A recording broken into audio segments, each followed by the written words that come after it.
Hey guys, welcome to the Ace of Plays channel and to another mill video. You guys seem to really enjoy yesterday's video, and to be honest, I enjoyed making it. I enjoyed trying out mill. And I've got 5 games for you today. That's got to be a new Ace of Plays record. 5 games in a video. Of course, they're sped up just a little bit so we can fit it in under 40 minutes. But to be fair, like these 5 games, they only took 45 minutes, like normal speed. But yeah, we are playing more mill. I made a few modifications to the deck, just switching out a couple of the bronzes. It doesn't change how the deck works at all. It's just I wasn't quite happy with the bronzes that were in the version I played yesterday, so we messed around with those a little bit. But I want to ask you guys a question. Or I guess it's like several questions, but they're all pooled together into one question. Do you hate Calvate Hyperthin? Do you hate Usurper Hyperthin? Do you hate Dijkstra Townsfolk combo?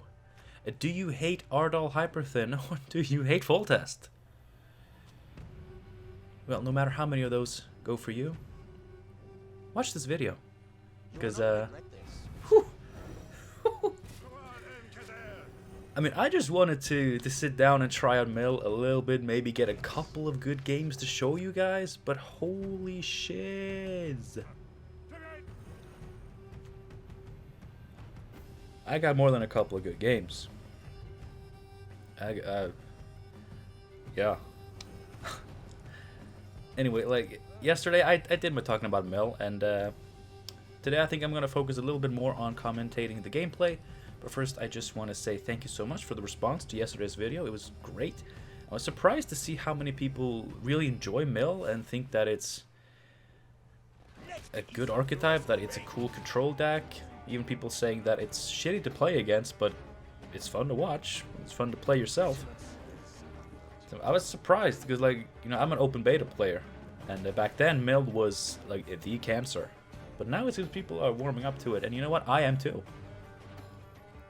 Especially in like the current meta with all these hyper thin, super efficient decks, and like strong combo decks that are very consistent, like, you know, DJ.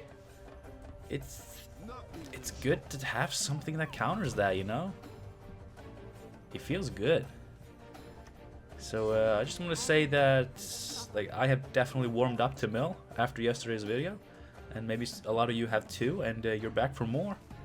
And why don't we enjoy this together? And like I said, I will try to commentate a little bit more on the gameplay today. I did my discussion about mill yesterday. I talked about, you know, whatever there is to talk about. So today I want to talk a little bit more about the deck in general, how it works. I mean, of course, you mill. And the ultimate goal for me, without going into too unrealistic expectations, is to mill the opponent's entire deck by the end of round 2 to deny them all round 3 draws. A lot of the time they had 1 card left, but then like they draw 1 card, you draw 3, they can't mulligan, but you can. So that's still really, really good. Now the thing about mill, you don't put out a lot of power, okay? And by the way, end of round 1 they have 4 cards left. That's why Hyperthin is theoretically a very good matchup for us. But yeah, we don't put a lot of power out. And in most games, if not all of the games that I played today with mill, I spend round 1 going down like 3 cards to be able to catch up while still milling. And like the thing is, like, if you can mill them successfully, you get to draw 3 more cards than them in round 3. So if you go 3 cards down, you go into round 3 on even cards. So, like, it's like a really cool dynamic with this mill deck, is that yes, you have to go down like 3 cards to win round 1. But because you're milling them, it's worth it because you get those 3 cards back. So that's a really cool way to play with card advantage. And I mean, it's just something that I have to admit I really love about mill right now. It's like defying those norms, like those rules about, you know, not going down too many cards. But I mean, you go down you easily go down 3 cards. Like, you'll gladly do it when you're playing mill. Because, like if you mill them correctly, I mean, they don't have to have a lot of thinning in the deck. I mean, theoretically, if we get all our mill cards, we are able to mill, by the end of round 2, we're able to mill a full deck without any thinning. Because they will have drawn 13 cards, and we can definitely mill 12 cards. I think, like, the deck, like, if all of our cards that can mill get to mill, I think we can mill like 13 cards or so. But yeah, and of course, like the real kicker is like the cards themselves that you mill. Like, if you steal their finisher, you know, you banish their combo piece, like, that goes a long way. And like, if you take away all of their good cards, then like, you don't mind, like, you know, maybe you don't get to mill them fully. Maybe your hand in round 3 is kind of trash. But so is theirs, because you took all of their good cards. So that's really good. Now, this first match, I mean, it's Calvi, right? Like, his ability is literally completely dead, because he has no cards to look at. He had a dead marching orders. And, I mean, we weren't even cards. Like, I got back up to even cards, and then now I have some actually really good cards in my deck. Or in my hand, rather. Like, Vilgefortz is just free removal of anything he puts out. So, like, his biggest thing, we just burn it. This Ihwaraquax, I haven't been paying attention fully, but I believe it will pull me Damien de la Tour. That's usually what Ihwaraquax will get you. Which will, you know, let us replay Vilgefortz. I made a mistake a couple of times during these games where I forgot that Emhyr can only pick up Nilfgaardian units. So I had like this brilliant idea of, oh, I'm going to replay Ihwaraquax. Don't do that. You can't. I mean, you can't do that. So, Usurper, huh? So he shuts down our ability. Which, you know, isn't worth that many points in this deck. It's an extra mill. An extra mill that we always have on demand. Which is actually, it's a really strong ability. Like, in a dedicated mill deck, your leader giving you, like, 2 points, potentially more if you're picking up a damaged unit. And, you know, giving you an extra mill is actually really strong. But this turns out to be Hyper Thin Usurper, because every Nilfgaard deck is hyper thin now. Like, what happened? Like, every Nilfgaard deck is literally the same. It's just, you know, you switch out the leader, and if you're playing Usurper, then you have to maybe put in some more trash.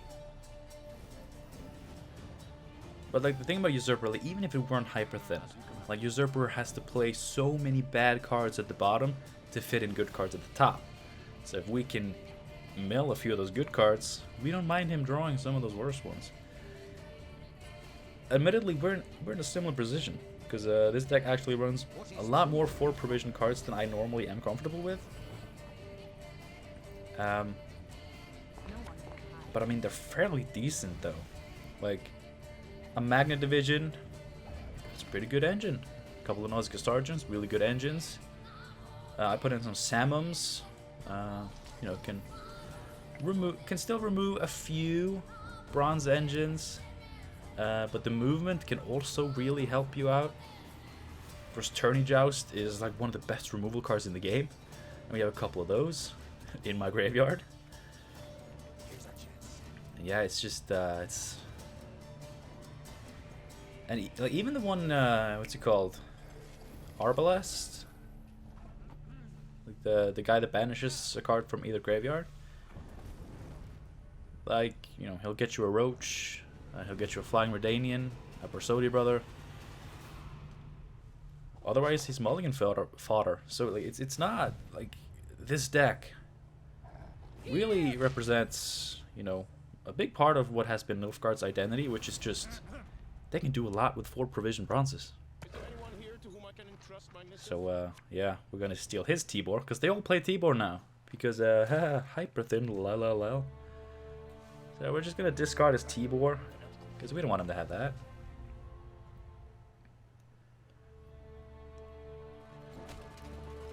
And I mean, he's just playing low tempo. I mean, he's pretty far ahead, so like it's not bad of him to do this. And now we play our Tibor to deny him his Roderick. We got 11 points. We got milling. We denied him a very good consistency card. Like, Roderick is so good. I wish he could fit in this deck, because we could use some more consistency. So yeah, he's just too far ahead. Like, I'm not going to be able to do this. Like, usually, like, if they push you this hard in round 1, like, that's one of the deck's weaknesses, because, like, this deck thrives on winning round 1, and it has, like, the power to go down, like, 3 cards to do so.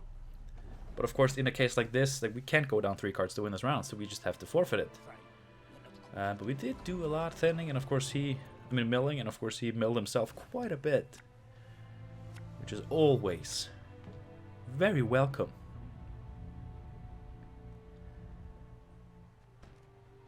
But, you know, like, depending on his hand, which theoretically should be very trashy,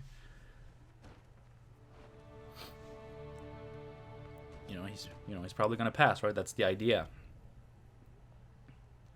But this guy actually does the correct thing, which is to go for the 2-0. Like, he's a card down, but against Mill, like I said, they can't put out that many points and often rely on the ability to go down 3 cards to win a round.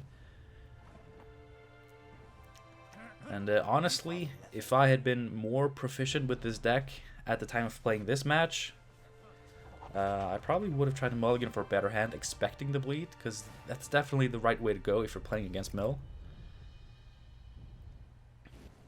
And, he had a Sire Roach, which is a big tempo play. He didn't get too much out of his experimental remedy, which I honestly don't know. Oh no, he created it, right? With Imperial Diplomacy. I don't really get why you'd play that. Outside of Ardal, there has to be better things to play than Imperial Diplomacy. But yeah, he thought he had us, and you know what, to be honest, he was very close. We take it by 2 points, and we have to spend our cards. But of course, we get card advantage. We draw shitty cards, but against Usurper with 1 card, who cares? Who cares? Yeah, he just has a dead Sarthisius. Like, Mill is really good now because so many people are playing Hyper Thin. Like, they're easy to mill, and like the whole point of that deck is to have, Tibor in the deck, and then use all these cards that rely on, revealing Tibor, using Tibor as points in many different ways. But if you just mill them, I mean, what you gonna do? But yes, this is DJ. I was nervous, really nervous going into this match, because yesterday I got so wrecked when I tried to mill a DJ or Dijkstra. But, I mean, I knew if I could do this, get my revenge, feel great, and get a clip of me milling DJ to a victory for you guys, that would be amazing. And, I forgot about that. We just go straight into banishing his Igor the Hook, which is spectacular. I apologize, I will have to drink. This video is a little bit long, and I need to hydrate a little bit.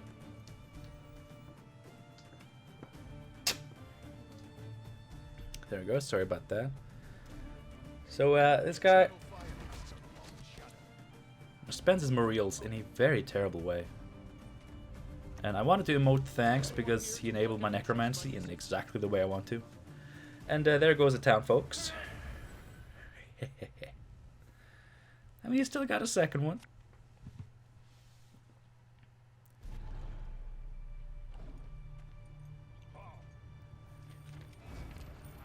There's a Bersodi.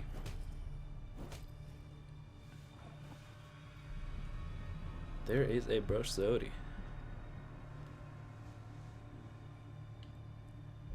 So yeah, another thing I like about this deck, about this mill deck, is just how many of your cards you are free to play. Like, I've been playing a few decks in the past, fairly recently, where you've been very tied down on which cards you can afford to play in round one. And this deck, like, you want to play everything as soon as you can, and nothing really is too high of a commitment. Like, as long as you can, like, get like Tibor, Vilgefortz, or Renew into one of those for round 3, like, you got a big power play, and you probably have card advantage, and you'll do just fine.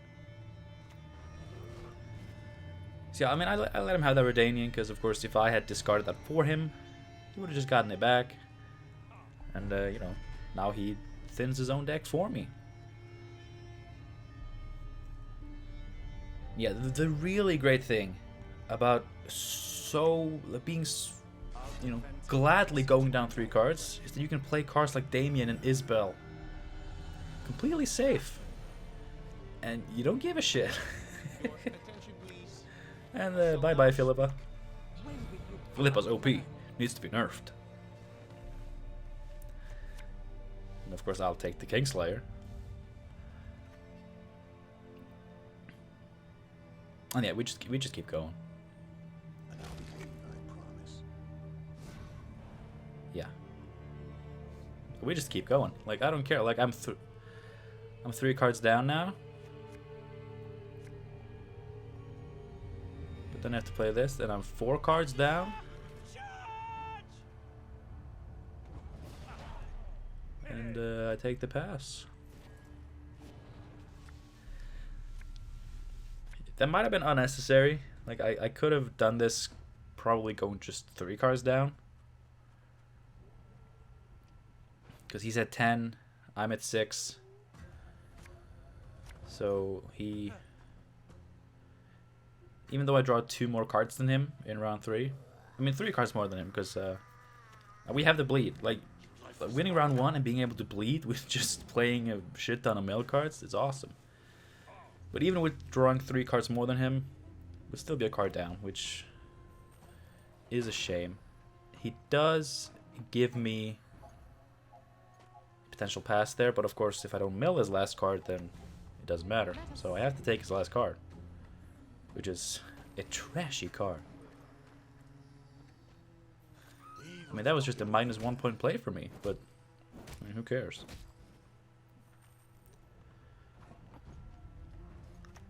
So of course, the biggest issue with me going 4 cards down to win round 1 was, you know, is that I can't bleed him hard enough. Like, of course, against DJ, like, you want to bleed, try to get some of those charges out of him. But of course, like, there's no way I'll have the chance to do that.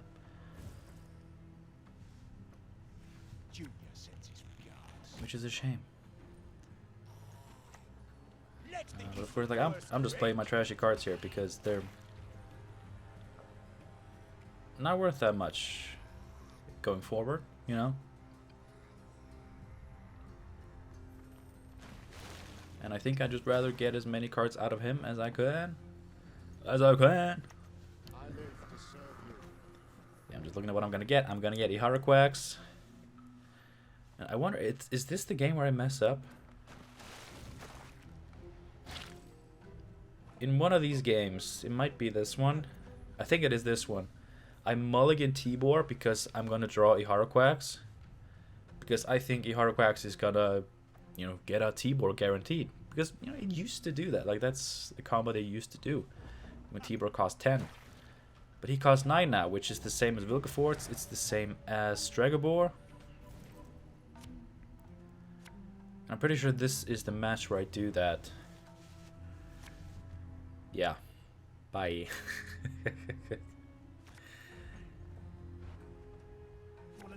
We get Renew, which is not really doing that much.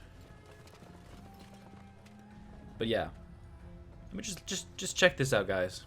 We're a card down against Dijkstra. He has 11 charges, 4 carryover coins. I messed up a mulligan on Tibor. You know, I lost a lot of points doing that. Like, no joke. I lost so many points doing that. Because I end up drawing Stregobor, which is like, what is he, a 5? So that's 8 points less, and then he draws me a 1 strength copy of a unit.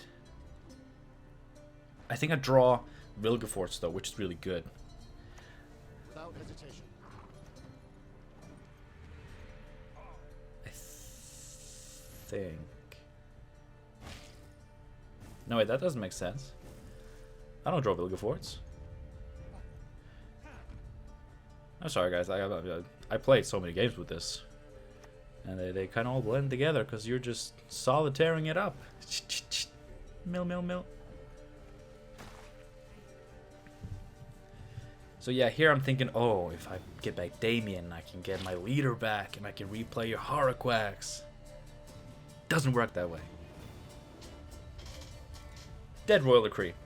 That is always a pleasure. Like, oh, like milling people, and then they just have dead Royal Decrees, dead marching orders. That's just the most beautiful. That's impossible.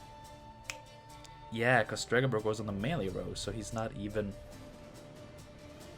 You know, he's not even. So I pick up that, it, you know, heal it by 1, boost it by 2, remove a bleed from it. But just look at this. I mean, anyone who can do basic math will have seen that he doesn't have enough points. And I'm pretty sure he saw that himself. He's just, you know, BMing me pretty hard. You guys should be glad that this is sped up by 20% because I had to watch this happen in normal speed. And I gotta say, watching it back in 20% faster speed, it actually feels pretty good because I experienced the real thing. So yeah, we win by 2 points, but like I, you know, messed up big time with the mulligans. You've no chance. Okay, Ardal. Do you not see that? Ardal is the second deck that I tried to mill yesterday for yesterday's video. I got brutally wrecked. So again, going into this, I was scared, but also hopeful, because at this point, I felt a lot more confident in this deck and me piloting it. Like, I messed up a little bit last game, but that was just like I forgot that Tibor cost 1 less provision. Like, that's a basic mistake. Like, it's still like only a week after the patch.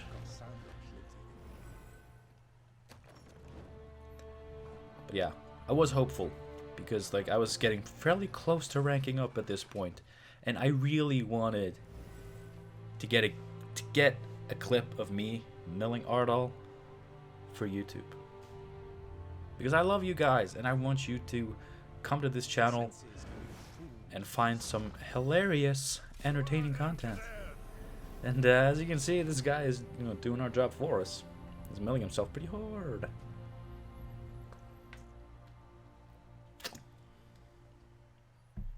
You guys should probably drink something too. This is a long video. You should probably get a drink. You can pause the video, go get a drink. I'll be here when you get back. But Ardal is scary because,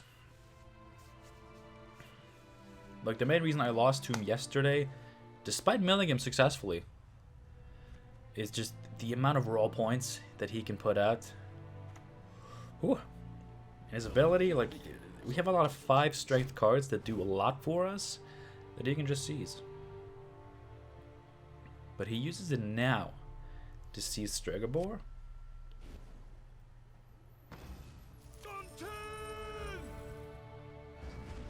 And, you know, he thins 1, 2, 3, 4 cards that turn, if my math is correct. And is already thin like 3 cards, so that's, yeah. So he steals Stregobor, I mean, it's good to get that ability out of him. Stregobor is not the worst thing you could have stolen. We still get the ability. You know, we get the effect. We still mill him level 1. And he draws his Vilgefortz, which is actually really good. Because, you know, Vilgefortz's main... Like, the main part of his power comes from his ability, and not his body. And he's also probably our main target for Emhyr, which will heal him up, boost him up a little bit, and then we get to do it again.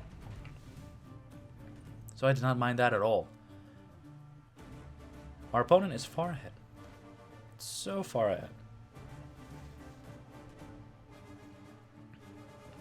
But, like I've said so many times, we don't care. Boom. We get 11 points.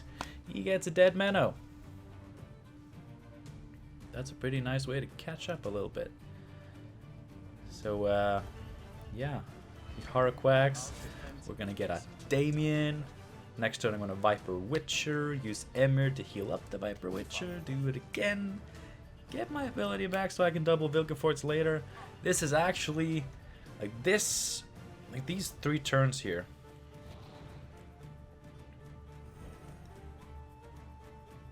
Or 2 turns. It was 2 turns. These 2 turns here were some of my favorite turns that I've ever played out in Gwent. Just because of how well, you know, that turned out. And yeah, like with these 3 draws into round 2, our opponent is out of cards. So we almost milled this guy fully in round 1. Of course, he helped a lot. Hyper Thin decks, they help a lot.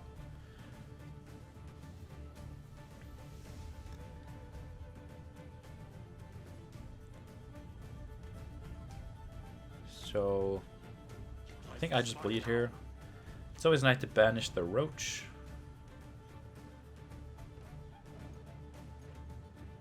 They still have a Sire. I don't think I milled that card, so they can shuffle something back in. But that's fine. It's perfectly fine. We win. Hyper Thin Ardal forfeited to us at the very beginning of round 2.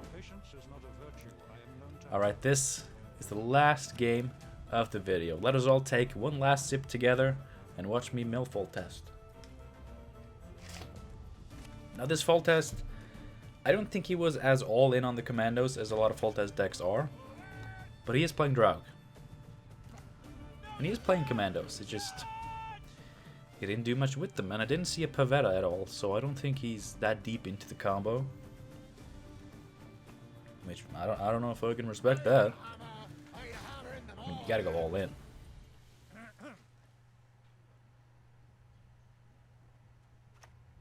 Yes. So I was thinking about tourney jousting that, but it's honestly, it's not worth it. I mean, we don't give a shit about 2 extra points. We really don't. So I put Roach Merciless on top.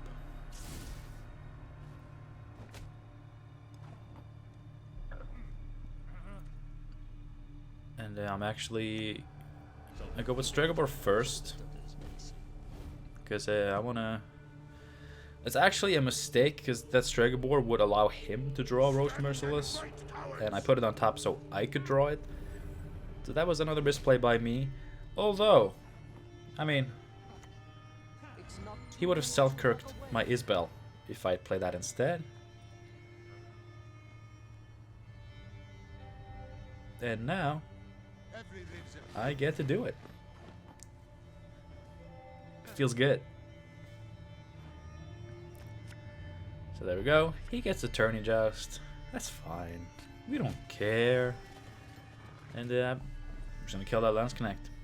3 damage. But that was a 7-point tourney joust, which is actually pretty good, pretty darn good. Here's just spreading some boosts. And I'm getting a little greedy. Try that double Isbell.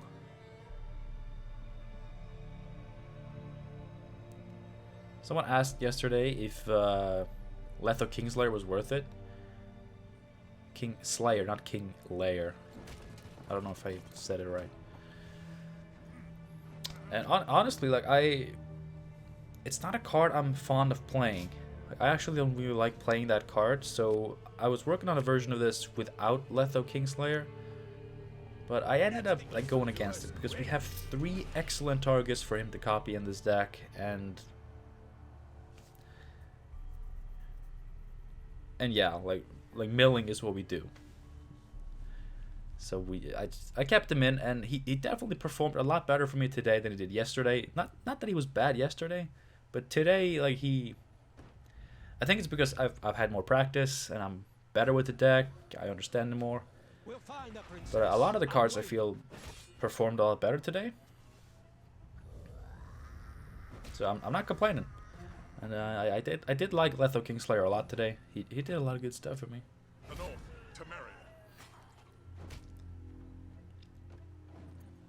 And we're not going for the Zeal. Actually, I thought I had it. You know, I thought that I was going to be able to use my Knight Errant to set up that Mauler as a 2.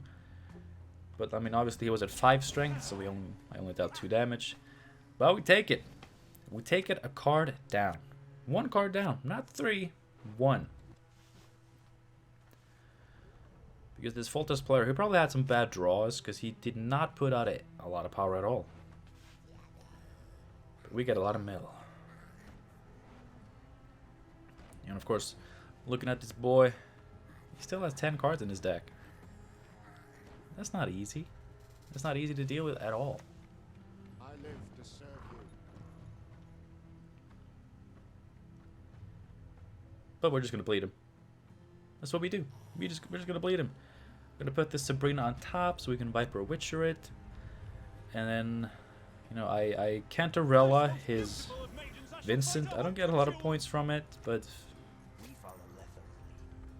of course against Tibor, he could have gotten a lot of points for it. So I'd rather I have it. I'd much rather I have it. So we're gonna take it. Obviously no target for it yet. But I mean, we're bleeding, like, we don't care about this round at all. So if he were to punish this by killing it, it wouldn't have mattered. He plays Bomb Heaver, which is fine. It lets you counter Dijkstra. For sure. Because they play Summoning Circle. Maybe not all of them. I didn't see any Summoning Circles from the last Dijkstra guy. And we did see all his cards, right? I mean, that's the thing. Like, we usually see all of their cards.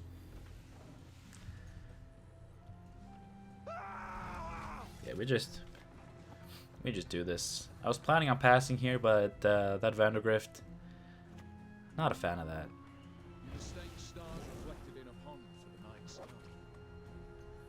I'll just burn it, and we get one of his commandos. Like, until now, I had no idea this guy was even playing commandos, because there was no sign of it.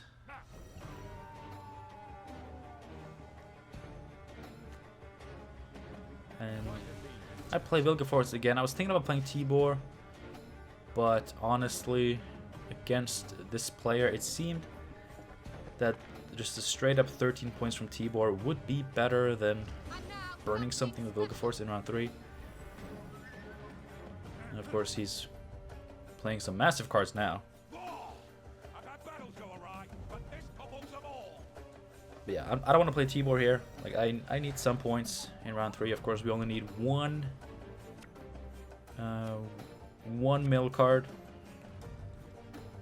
and we're able to play Tibor for free.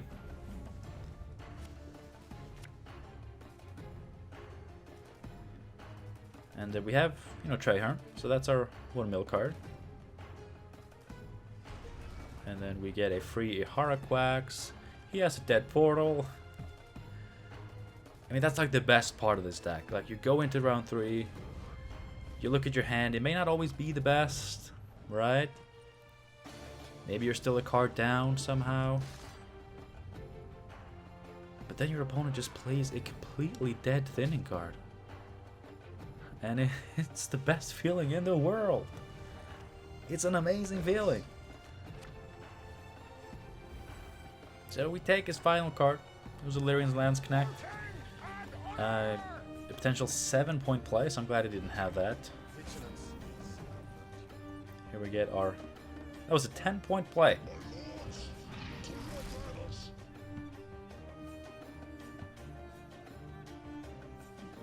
And he's just protecting his Revenant.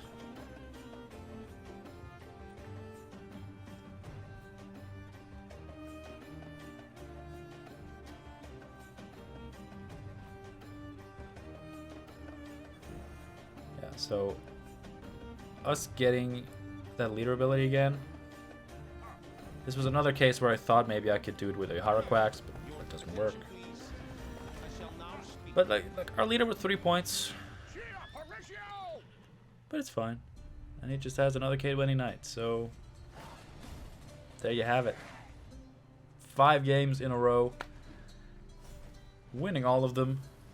Started off with 1 shard, which was gained from the last mill game yesterday, so all of rank 4 was conquered by a 6-0 run with mill.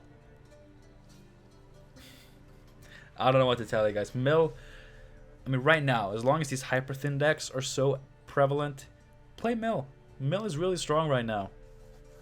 And as you saw, it can beat Foltest, it can beat Dijkstra. Dijkstra is a tough one, but if you can hit the right cards, which probably isn't that hard. I mean, Mill has gotten like Courier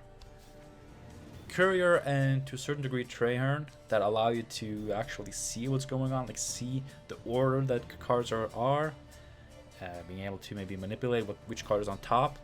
It actually makes Mill a lot more consistent and less RNG heavy, which, you know, I don't know if it feels better or worse for the opponent, but at least for us, it feels better because we have more control over which cards we remove from the game. We don't want to see none of that Igor the Hook or Igor. We don't want to see no townsfolk. Piss off. I hope you guys enjoyed this video though. I know I did. Like for each one of these games that I played, I just knew, wow, this is gonna be a great video. Yes, content, views. But this video has gone on for way too long already, so I'm just gonna say thank you guys so much for watching. If you're not that into Mill, don't worry, I'm not gonna be playing Mill every day. I just wanted to do a follow-up video to yesterday's video because I got so many awesome games with this. But we'll be looking into other things going forward. If you have any suggestions for decks you want to see me play, of course leave them down below or in the Ace of Plays Discord. I'm down to play some fun stuff, funky shit, janky shit, all of the good stuff. And of course, like this video if you enjoyed it, you know, just to let me know that I'm doing something right in your book. And subscribe.